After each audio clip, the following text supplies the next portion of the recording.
What's up, everyone? Welcome to Offbeat Podcast. I'm your host, Jorge Ambris, and I'm here with my co-host, Aaron Ortega. What's going on, guys? Man, and we're ready to have some real, authentic conversations today, man. And today I'm excited because we have a special guest today with us. All right. And I met him, I want to say back in May. Mm-hmm. We met back in May, and I reached out. I was looking for a personal training. And I'm so glad, man, I was able to connect with this young man because he's been a blessing in my life. And I believe we've been able to develop an awesome relationship, man. No, for sure. And so why don't you go ahead and introduce yourself, man? What's up, guys? I just want to say thank you guys for having me on the first place. I'm Anthony Precie, based out of Redlands, California. I'm an entrepreneur. I've been doing it since 2015. And it's been an amazing journey. That's awesome, man. Anthony Precie, man. And so, today we get to interview him, and we're going to be able to pull out, man, what and who Anthony Precie is all about. Are you excited? Yeah, let's go. I'm like, what is your thing? What is your passion these days? My passion is more in the health and wellness industry. All right. I was a professional athlete back in the day. I've always had this desire to just go big, make it to the MLS, which didn't end up happening. Everything happens for a reason. So you played soccer growing up? Yeah, my whole life since I was like 5 years old. What was your position? Center mid, left wing. Center mid. Yeah. Yeah, center mid. That's Was there a team that you wanted to try to get on in MLS? The dream was always LA Galaxy. Okay. I remember watching them as a kid and, just being amazed by the idea of soccer. I remember my first soccer game as if it was yesterday. Wow. So are you still a soccer fan? Absolutely. Yeah. I don't watch it as much due to scheduling and just being like super busy, but I always love watching a good game. I would go. Do you ever watch Premier League? I do, yeah. I'm a Chelsea fan. Manchester United. Oh, we're better. That's awesome. That's cool. That's great. So that's awesome. So now you focus on the health industry, the wellness. What does that mean? What does that look like for you? So I'm a strength coach. Okay. So I've had over 300 athletes that I've trained since 2015, and then I also do medical device sales. So I educate people on like really healthy water. And that kind of just fell on my lap. I didn't expect to be where I am with that today. It kind of just happened on its own. But yeah, those are the two things that I do. I help people in the fitness industry, and I also help teach people how to drink healthier water. In the training industry and the strength coach, what does that look like? And what does that entails in that journey for somebody to go in with you? It really just depends on that person's personal goal. What I've understood and realized is that everyone has their own purpose of getting a coach in the first place. Some people want to put on size. Some people want to lose weight, which is really superficial, or maintain a good physique. Okay. But once you develop these relationships with your athletes, you realize that it's much more than just a physique. It's about what they're going through personally, Yeah, okay, so that I'm sorry. You said something, I'm like, whoa.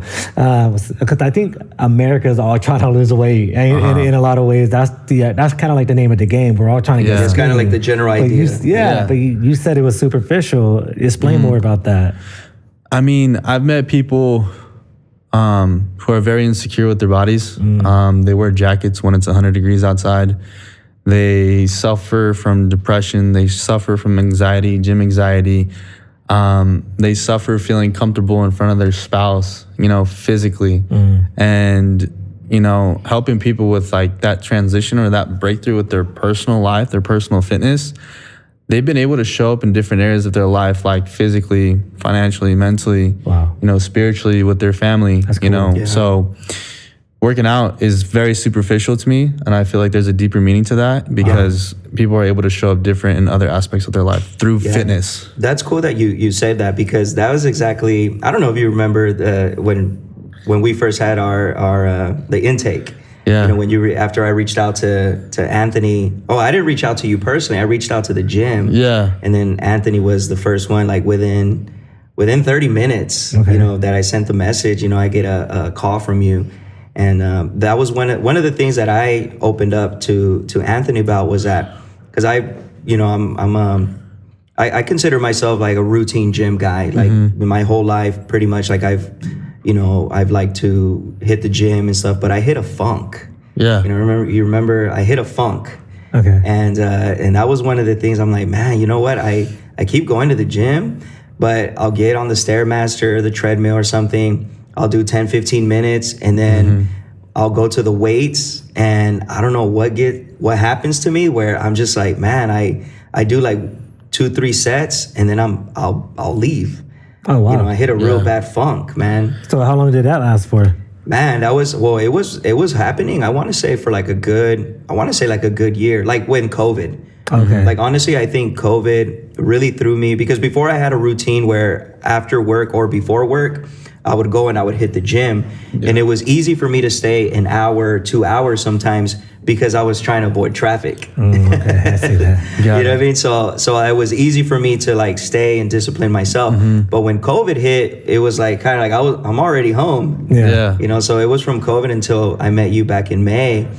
And but yeah, man, like that was is that kind of one of the things that you get a lot of clients that kind of enter that? Yeah, they just want like it's a different level of accountability. Like even myself, I have a coach to this day, professional bodybuilder and everything. He holds me to a whole different standard. And if you think about it, I've had a coach my whole life, like soccer. Yeah. You know, fitness, physical coach in the gym, a nutritional guide, something to follow. This way we can, you know, perform at an elite level. And you know, eventually that fell off where I didn't have a coach, and, you know, I can't get away with certain things anymore at this age. You know, we have to be very mindful of what we eat and stuff like that. To feel like that growing in your age, your body. Yeah. You know, I still can't get away from the whole how you approach this coaching. It really sounds like beyond achieving a goal. You're really talking about, it almost sounds like you're approaching, you need to change. Yeah. And so like it's a lifestyle change. It's a lifestyle change. Yeah. And so there's some, I know we talked about this before we aired, and you said something about Paradigm. Do you have like a business on? What is that? What's the name of that? So Paradigm is, I remember back in 2020 when COVID happened, I was in the transition of having to rebrand myself, of like trying to stick out and be different. Okay. Because again, I feel like every entrepreneur is just every other entrepreneur, but like, what's your purpose behind what you're doing? You know, that product or service is like what you offer to, you know, everyone. Right. Now, what's like the meaning behind it? And I had a hard time just like sitting on that. And I really had to like dig deep, and it maybe took me 2 weeks to come out with that name. You know, in my water business, I've seen an endless amount of people's lives change, like within 90 days. And then the same thing with fitness. And I feel like everybody has these things that they experience as they go through life. And there's two things that you can do. You could either play victim and not move forward, or you can take responsibility and try and make that change to make that breakthrough. Wow. So I made a lot of paradigm shifts in my life, physically, financially, spiritually, the way I think, hear, and see. Through that, I had a better intuition of like, I should probably do this and not do that, or I should probably do this and not do that. Like, you know, just like a different perspective of life. Wow. So that's what I went through personally. I was like, man, like, how can I relate with someone I don't know? And I was like, you know what, man? Like, I've experienced all these paradigm shifts personally. How can I make this a movement? Wow. So it's like, there's a lot of people out there in the world right now who are struggling, and they have no idea where to start. They have no idea where to begin. So I feel like I want to be that vessel for them to show them like, yo, if you just like try this or do this or read this book or go there or go to YouTube, type this in, I could share my story, they could relate, and then they'll make that paradigm shift themselves. So there's this saying that says, I forget how it goes, but there's this saying that I gotta pull it up on my phone, but basically like the amount of like, we're here to serve basically. Right. So like every entrepreneur wants to be successful and make money, but it's more than just money. It's like your income is determined by how many people you serve and how well you serve them. Wow. That's good, bro. That's really good, man. Let's pause on that, because I think that, like you said, that the misconception of starting a business, entrepreneurship, is how successful I can be. And I think that that's a big difference in entrepreneurship, is how well you're able to provide a service and serve your people, serve humanity with that service. Because there's people that are entrepreneurs and they try to start business and they only look at the success aspect of it. Like, I'm going to be my own boss. I'm going to make my own time. I'm going to have more freedom. But they forget that in reality, you're deciding to work for yourself, but you're deciding to provide something for others. Exactly. So through these products and services, by allowing people to experience that paradigm shift, you know, and grow and scale up, you have to impact more people. So that's why I wanted to create a movement. It's just like, it's more than just me. It's more than just you. It's about everyone who wants to benefit from this. So it almost sounded like, well, I mean, I have like quite a bit of questions for you, but I want to go with this one. I want to go in this route. You mentioned earlier that you want to, like, when you say talking about serving people, impacting people, and it's more about the success, it almost sounds like you had a journey of your own journey, and you came from like, it sounded like you kind of came from like suffering or hardships. Many. Yeah. Where did that, let's go there. Yeah, where's your journey? Can we go there? What took you? Yeah, I feel like everything stems from my father. Shout out to him. I'm gonna send him this thing when it's all edited. But we didn't grow up like rich. Like, he was a very hardworking man. He told me many stories where he would pay the bills. He would only have $35 to his name in the past, and me and my brother would split a Happy Meal at McDonald's, and that was going out for us back in the day. You know, as he began to be more successful in his personal journey, obviously he started making more money, but he didn't want to just give us things. He wanted us to work for it. Okay. So he always says, if you want to get something in life, like, you have to put in the work. Right. Like, obviously I was a kid and I couldn't make money, but if I wanted like a nice pair of cleats, he said, if you could wash my car every day for 30 days, I'll buy you those cleats. Oh, dang. So just having that work ethic was developed from him. It's just like, nothing is ever given to you, and you don't deserve anything in this world unless you go out there and work for it. Wow, that's good. So that's kind of where like the hard work stems from. Okay. As far as like taking that, my own personal journey, I always knew that I didn't want to get like a regular 9 to 5. Okay. I kind of like, I was going to go that route, and I said, I don't think this is for me. Obviously I want to have a family and kids one day. I don't want to be overworked and underpaid, you know, not to be superficial in that regard, but I just knew that there's more to life for sure.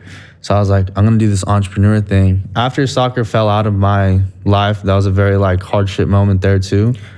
What happened? Why did that not happen?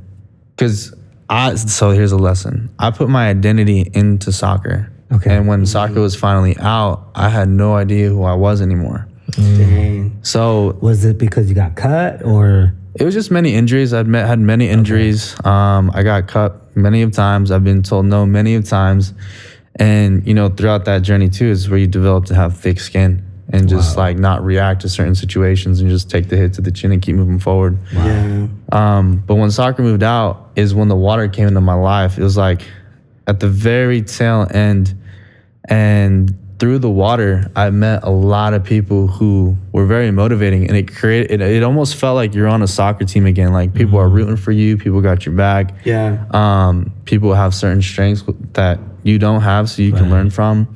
It was a great, positive, influential community, and that's why I loved it so much, and it kind of just grew from there. But, you know, when I graduated college is when I really stepped into entrepreneurship heavy. Okay. Because I was in entrepreneurship in my early 20s, and I was like doing it, but I had a part-time job. I was going to college. I was trying to figure out this whole life thing. You know, I remember eating protein shakes every single day, 7 days a week. I remember living off of McDonald's coupons because I couldn't afford to get food. Wow. You know, and yeah, it's just, I don't know how to explain it, but it's just, I feel like in entrepreneurship, I think nothing is ever perfect, and nothing is ever perfect. And you always have to pivot with purpose whenever things come across your way. I love that. So as far as like pinnacle moments, like there's so many. Again. That was so good. Say that again, because that's for our audience, man. Emphasize that again. There's no perfect moment. No. You got to pivot with purpose. You got to pivot with purpose. That's amazing. And so how were you able, because I know that there's a lot of entrepreneurs out there, man, that are probably in college or, you know, they're in that early phase. How were you able to pivot in those opportunities, in those moments? I feel like when you have the desire for yourself, and I've talked to many young people about entrepreneurship, and I feel like when you try to look for the acceptance of others is when you're gonna fail. Oh wow, talk about that, man. So to explain that, I remember when I first got involved in the water business, my dad wanted me to not do it. Okay. Because he was just trying to protect me. He was just trying to be a father. Yeah. But I already had the desire in me. I was like, no, I'm gonna do this. Like I'm gonna prove you wrong, basically. And there's a whole story to that. And I got to this point where he saw an endless amount of people coming to the house. We were selling machines left and right. He would see the checks in the mailbox, and then he was like very curious of like what was going on. Checked it out, saw the success, and ever since then he's just had my back. So wow, that's cool. But the thing is if I seeked my dad's approval, I would have never done it. That's the point I'm trying to make. So like. Yeah, I'm gonna kind of pick your brain on that point a little bit, because when you're telling the story and even your relationship with your dad now, it seems like you guys have a good relationship, right? Yeah, we're solid. That's cool, because here's the thing that I think, and let's talk about it a little bit, because I know that everyone's situation is different, but sometimes we can translate exactly what you just said right now, as far as, man, we don't need the acceptance of others. But how do we ignore that, but also still respect those that love us? Right. Because I think that sometimes there's that moment where sometimes people can become like, let's be honest, like it could be like a borderline cockiness to where I don't need anyone, I don't care about anyone. But that's not the heart of it. I don't think that was really the message or the heart of it, right? No, it's just, I don't remember the conversation years ago, but what it came down to is that he understood that his journey is his journey and that my journey is my journey. And he just had to let me fail. Yeah. Like he just had to watch from the sidelines. So it almost kind of sounds like too, like in entrepreneurials, the thing about being an entrepreneur is that you have to be expected to fail. For sure. And I think there's sometimes people get so caught up on the aesthetics, and trying to and that's why people are like, oh, I want to be an entrepreneur, because they aesthetically themselves so well that it looks so easy. But it's almost like those images where oh, we got through the iceberg, but then when you look below the water, nobody knows how much hard work you did, how much failure. You got to have a lot of character to go through that. And I can imagine when you're saying you have a lot of determination. It sounds like you have some and I'm really fascinated by what you said about how you put all your identity into soccer, and then you kind of took wake up. You're like, who am I? Yeah, and that wasn't the first time either. How did you get through all that? How did you get out of that? How did you transform your identity? I feel like I was trying to find the euphoric feeling.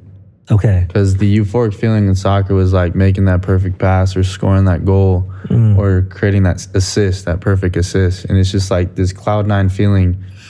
So when soccer was out of the picture, I was just going to school and going to work.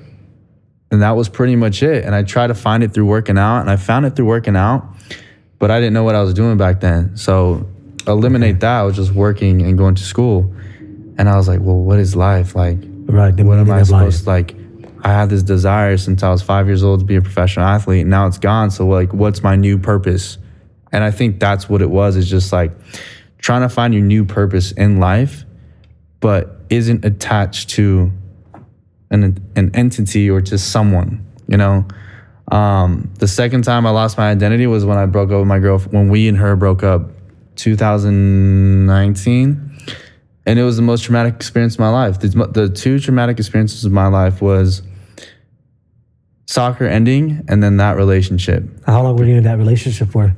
For 7 years. Holy bro. So that's a long term. That's almost a decade. So that's what I'm saying. I put my identity into that individual. And from that moment forward, you know, through mentorship and through, you know, courses is where I developed this thing where it's like you're open to everything but attached to nothing. And people can find that misconceiving or like or deceiving or like rude, but it's like I'm open to the idea of I'm open to the idea of X, but I'm not attached to the outcome. Right. Because the outcome will not affect me or hurt me. So it's like, for example, let's just say like there's no water, there's no coach. I want to start a new business. I'm open to the idea of starting this new business, but I'm not attached to the outcome of it being successful. Because if I fail and I put my identity of it like succeeding, obviously that's going to change your emotional pattern. Yes. Yeah. So And it can cause you to spiral. yeah, and it's more of like I'm just trying to protect myself. Like I find that so spiritual, and the reason why the reason why I say that's spiritual is because there's something about the human soul. Yeah. I think of like I don't want to over spiritualize something, but like I think about like Jesus says, anyone who loses his life will find his life. Anyone who holds on to his life will lose his life. And kind of like what you're saying, it's a lot of times where we try to hold on to things and we try to identify, we try to build, we try to become one with that one thing. And then when that thing crumbles, who am I now? yeah. Right? And so it's just like, it's such a powerful thing because I see you. Because I see like you're saying like, I now know why you would say, don't work out to get skinny because that's superficial. Because that's not your identity. Your identity is not skinny. Yeah, because from what I'm translating. Yeah. Right? Yeah, definitely. Yeah, and that makes total sense, man. I love that. And I love that way of thinking too, man, because I think that is what causes a lot of us, you know, and I say a lot of us because I know that I've gone through that where I've wrapped myself up in this one thing or this way of thinking or even this group of people. You know, I've wrapped my entire identity to that. And when it was gone, you know, those are one of the hardest moments of my life, you know, when I didn't know who I was anymore. And so I can relate to that journey so much, you know, of, you know, when you wrap your identity into something for so long, a relationship, you know, it can make people, when it's gone or it ends or, you know, or tragedy happens, it can really mess a person's life up. Oh yeah, it really gets your rhythm with your ex-girlfriend. You are no longer there, but it almost sounded like you were able to recover because you had like mentorship. You said, and it took some time. Are you surrounded by like a good group of people in your life? Yeah, so it took some time for sure. Actually, when that happened,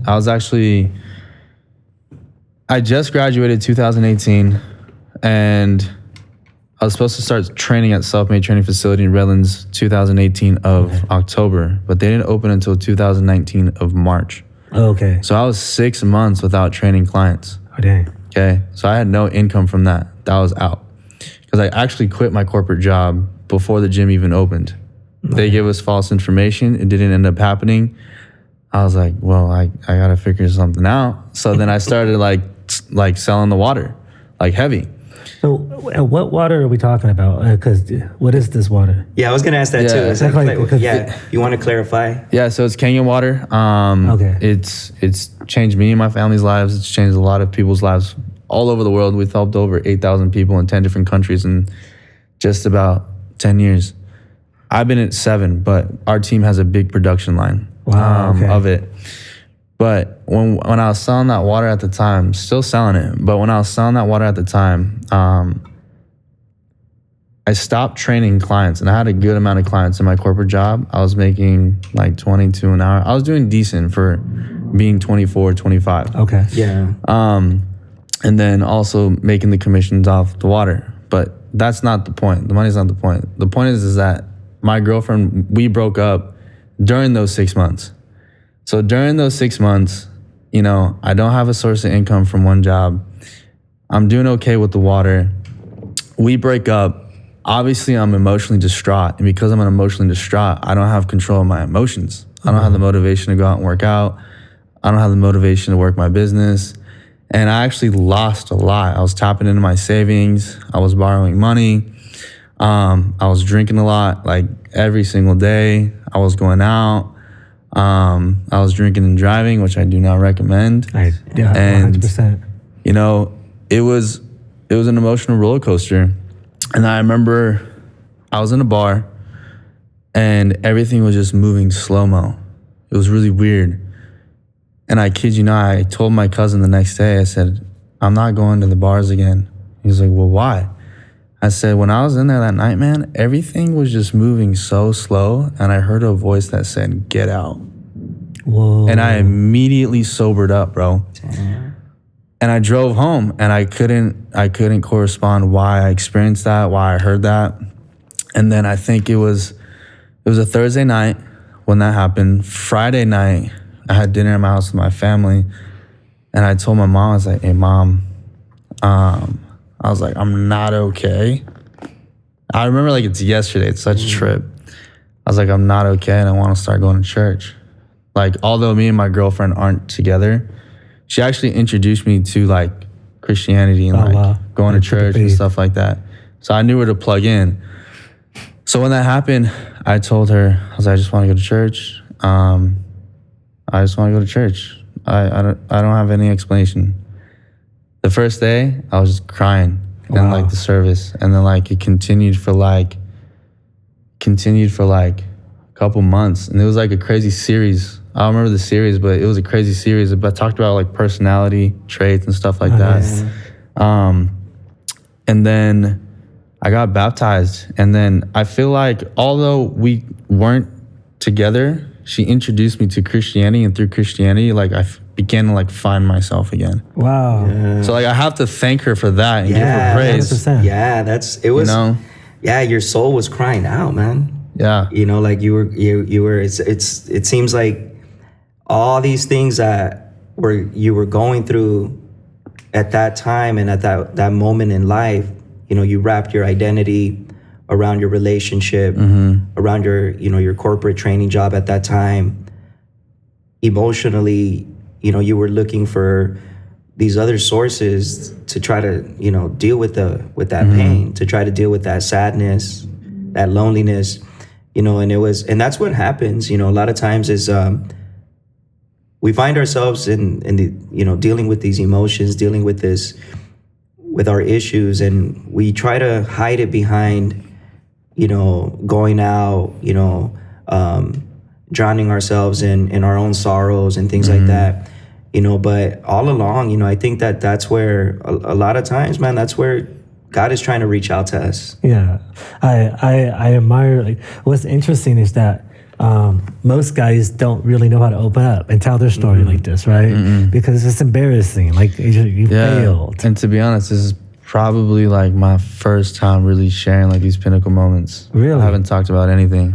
Yeah, no, man. I want you to know how I appreciate it, because I have like this tendency of respecting people's vulnerability. Yeah. Especially like if a man who, especially a successful person, a person who knows that say, I came from the mud, I live in the mud, and I felt the mud, and it hurt. And like, because I've been there, you know what I mean? Like I have friends that have been in the mud, and then like there's just like this, that's real. That's being raw with yourself, you know? And like this whole journey of like, I mean, that's a trip though, like about you going to a bar and then like you just like, I gotta get out of here. Like, did you feel like that was like God talking to you, or what? Yeah, and like I didn't go there for a long time. For a very long time. Yeah. I actually never went back for a long time. Yeah. Once I started like going to church and like I got baptized, I like I said, I began to like find myself again and like recommit myself to my business with like a new purpose.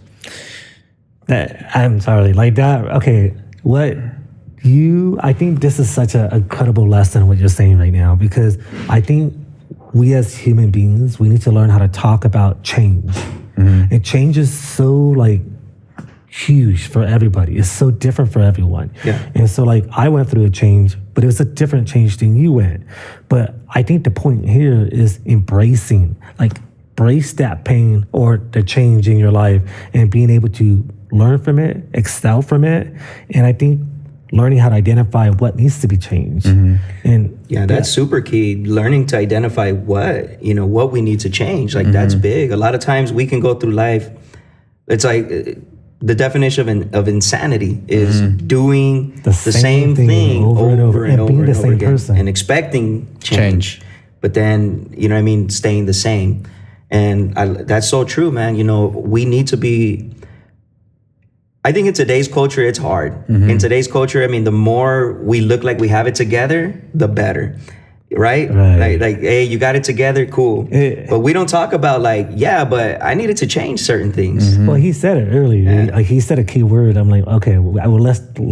I want to unpack that. You did. You talked about there's some very superficial, approaching to goals, and we don't think it's superficial. We just think I just want to get skinny because why?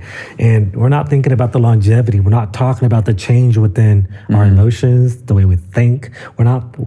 We always talk about changing our bodies, and we separate everything else. Yeah. I'm a big believer that your mind, your heart, your body are meant to be a complement harmony, and it brings complement to each other. Not so much balance, but harmony. That it brings out all those wonderful things. So what good is it if you have a good body but you don't have a good attitude? You know what I mean? Those things. Yeah. So, but yeah, that's cool. I really appreciate that, and I appreciate your vulnerability. I love that. So now today I want to know, what are your your future goals? Do you have anything moving forward from this? Yeah, what are you or to be more defined, what are you strongly passionate about? Yeah. And how are you executing that? I feel like I'm very passionate about, I've reached certain moments in my business, and I feel like what I'm more passionate about is just giving back. It's helping that newest person, whether it be through fitness, coaching them, or whether it be through a business opportunity. I feel like there's fulfillment in seeing people flourish and grow, and that is honestly what makes me thrive. Dang. I just love to see people make those breakthroughs for themselves, those shifts themselves, and then live the life that they want to live and say I didn't create you, but I added value to your life, and because of that, that fulfills me. Yeah. Okay, can I ask you a question about that then? Could you give me? You don't have to use their names, but can you give me a testimonial from one of your clients that you're oh my God, this right here, was something that you're proud of? Yeah.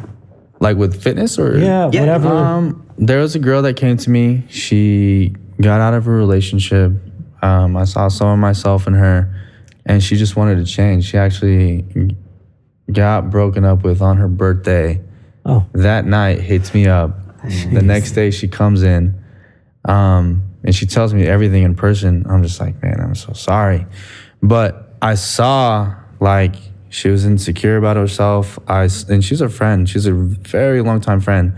And we just happened to reconnect because of what she went through. And from that, I see her body change. I see the way she's more confident about herself. She tells me how happy she is. She actually works out on her own now. And she's she comes in and out of the gym to train with me. But the point is that through training with me, I was able to help her physically. But not only that, I gave her the confidence to go to the gym by herself. Yeah. That's cool. And that's awesome, man, because I think that I love how we're breaking down what a fitness journey with you looks like. I love that we're doing that because, we can have a podcast. And I know there's a lot of great podcasts out there about fitness and about health, and shout out to them, and they're doing their thing. And even on Instagram, Facebook, you see a lot of things about health and fitness. But I love hearing stories like that because,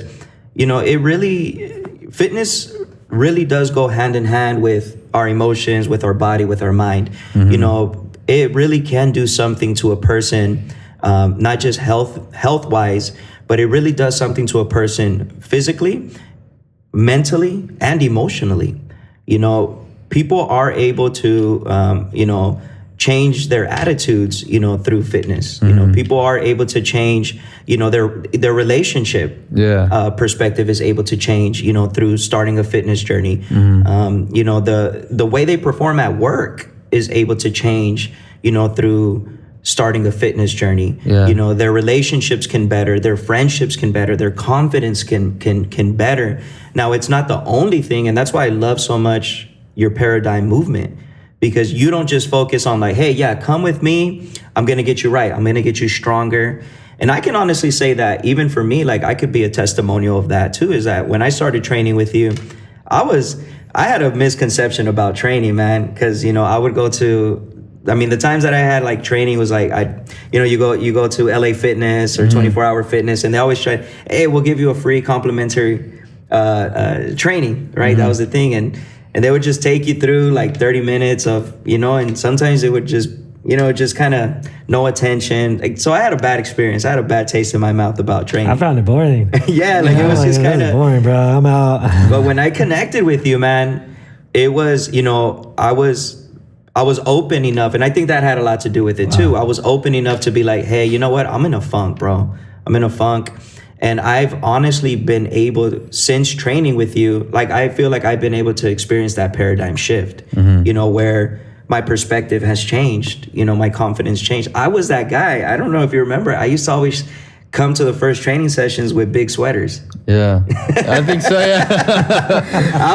yeah. You know, because I've always dealt with insecurities, you know, because I hit a chubby moment when I was like 10 years old, 9 or 10 years old. And so, and I come from a Mexican family, bro. And so they can clown. They say something about it. They clown.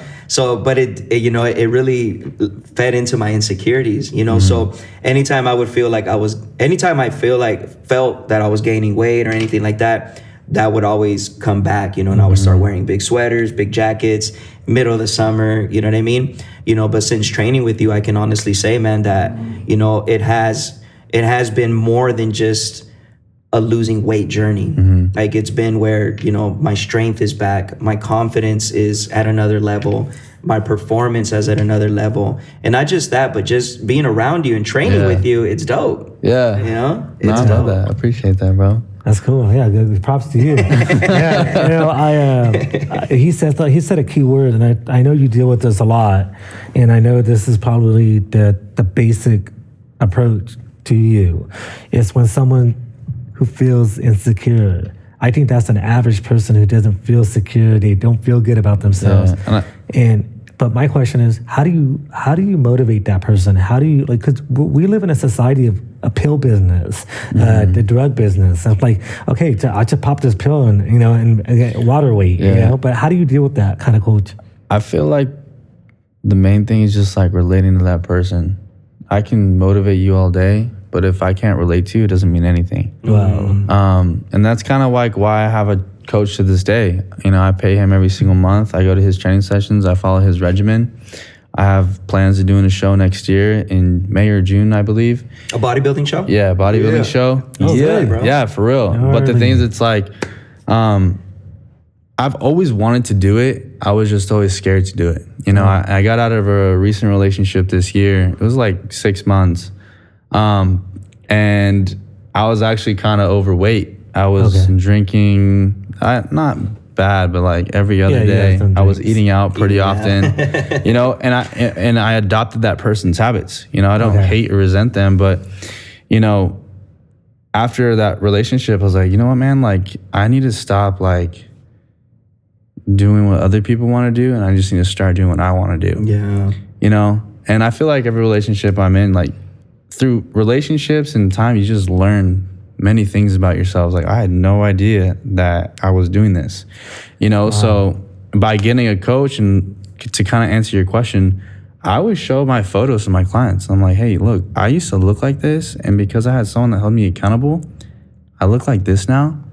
I feel way more better about myself. I feel so confident. I could take off my shirt. I'm a coach, okay? I could take off my shirt at the pool and feel confident. Yeah. You know, like, people think coaches don't sus, bro. But people don't think some coaches struggle with like insecurities, but we do. Yeah, because you're human. You know, And we're all human. We all like to go out and have pizza. Some type we of have drink. cravings. We have those cravings. And I tell that to my athletes too. I'm like, hey, what I'm doing is not conducive to your lifestyle. I just want you to make these small, healthy changes. Yeah. Love it. Get that confidence. Find that security within yourself. And I always tell them, people who are really struggling, just learn to fall in love with you first. Oh, baby, let's Love go. Love it. I like that. And that's a great message. I love that message. And I think, too, from what I'm hearing from you, and I'm translating what you're saying, it almost sounds like you're saying you're not alone. Because when you say it's all about relating with somebody, That's like, my point. Man, nobody knows, but okay, you struggle with insecurity. Nah, but you're a coach, and there's no way you want it. You can go lift, you can go be a bodybuilder and all that. No, and it also kind of tells me that, like, after listening to you, like, almost in everything you did, you almost had like a time of reflection, and it's almost like you said, like, I gotta stop listening to everybody. And it's almost like you kind of like weighed out like the negatives, the positive, the healthy, unhealthy, and then you have to make a choice, and that's where it has to stem from. Where you need to commit to your choice, and then make a decision and say, "I'm going." And if I fail, at least I tried. Is that kind of what your pretty much. I feel like if you can just relate with somebody, and whatever it may be, you can change that perspective. That human connection. Yeah, that human connection. And I think that's what we need more of. Yeah. We need more. That's why we have this podcast, you know, is because we're getting people in here to have real, authentic conversations, raw conversations, and to let people know that, you know what, we love social media. Social media is a great tool, but not everything you see on social media is 100% accurate, you know, and because we live in a day and age today where that's the bar that we set. It's a fugazi. It's all fake. Fugazi. You have something to say about that. You know what I'm saying? And it's awesome to hear this, from a coach, from a strength coach, from, with the vision. I love your vision, man, the paradigm movement, man. And because it really does give people, that's our goal, is to give people a different perspective, and that there's nothing wrong, man. There's nothing wrong. I'm a key example, man. I was against a personal coach for so long, you know what I mean? Because I thought I knew it all. Yep. I thought, hey, I know how to work out, but it's much deeper than that, man. It's much like deeper. We all go through things, and if we don't learn how to keep ourselves accountable and to be real with ourselves and say, man, you know what? I'm hitting a funk. Yeah. You know what I mean? My health is deteriorating, because I think that's a big thing, is that even though it's not all about how we look, but a lot of times people don't understand that the way you're looking, and again, it's not to be vain, but the way you're looking is a reflection of what's going on inside. You're not taking care of yourself the way that you should. And I think we live in a culture that because we do live in a culture where it's body shaming, where, this is how you're supposed to look. It does give that appeal to people where it's like, well, I'm never going to look like that, so I shouldn't do it. But what would you say to those people, to people that say, man, you know what? I'm not really into health. I'm not really into fitness. You know what I mean? I can't really relate to the fitness world. But what would you say to them, just a message to them to really say, man, hey, you know what? Your health matters. What would you say to them? I would ask them what they're living, like their purpose of living. I'll share with my dad. I feel like to answer that question, to share a story. My dad works out every single day. He works out for himself, but he wants to work out to have longevity in his life. Like, my niece is 5 years old, and he's still running around with a 5-year-old, and he's 50 years old. I don't have kids yet, but when I do have kids and they're 5 years old, which is at least 8 years from now or 7 years from now or when, my dad will be 58. But because he works out, he's able to be present with youth, He doesn't work out for his physicality, but he works out for, loved ones. For his loved ones, yeah. He hasn't walked my sister down the aisle. He values health. Yeah, he values health because it's more than just him. It's about the people around him. That's a perfect answer, man. I think that's great. And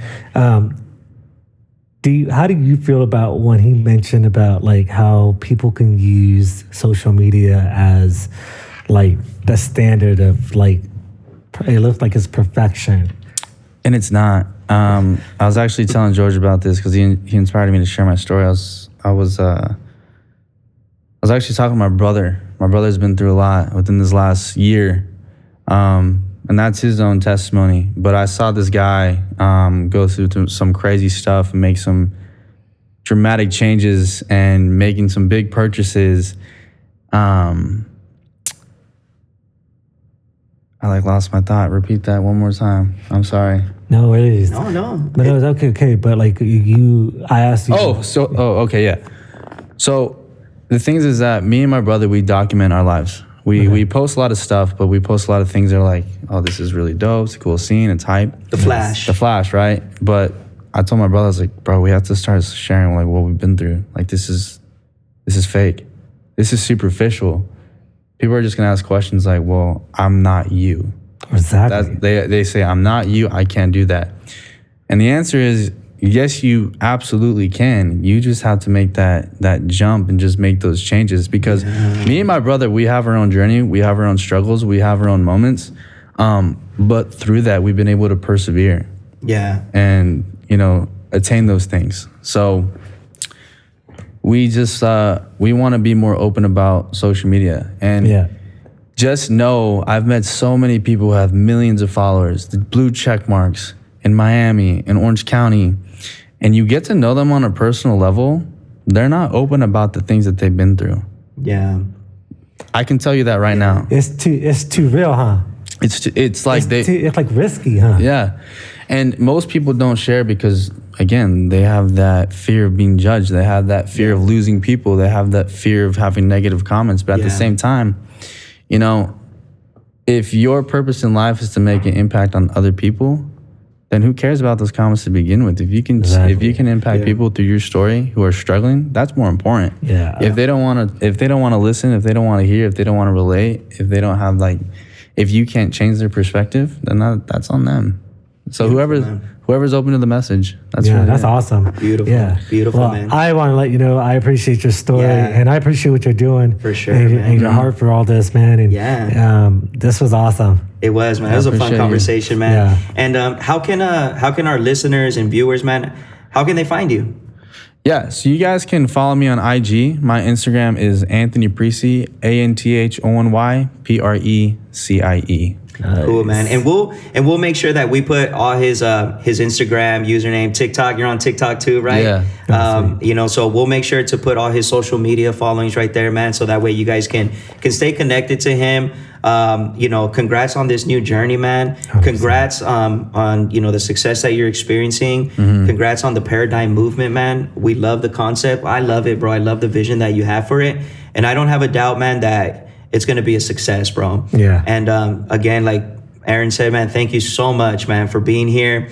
And guys, thank you so much for watching Offbeat Podcast, man. And you know what? Again, like, subscribe, share. I know that these stories are going to impact somebody. And don't forget to follow us on all social media platforms. We're going to leave all the links below. Thank you guys so much. Anthony, thank you. Aaron, thank you. Offbeat Podcast. Everyone, let's go.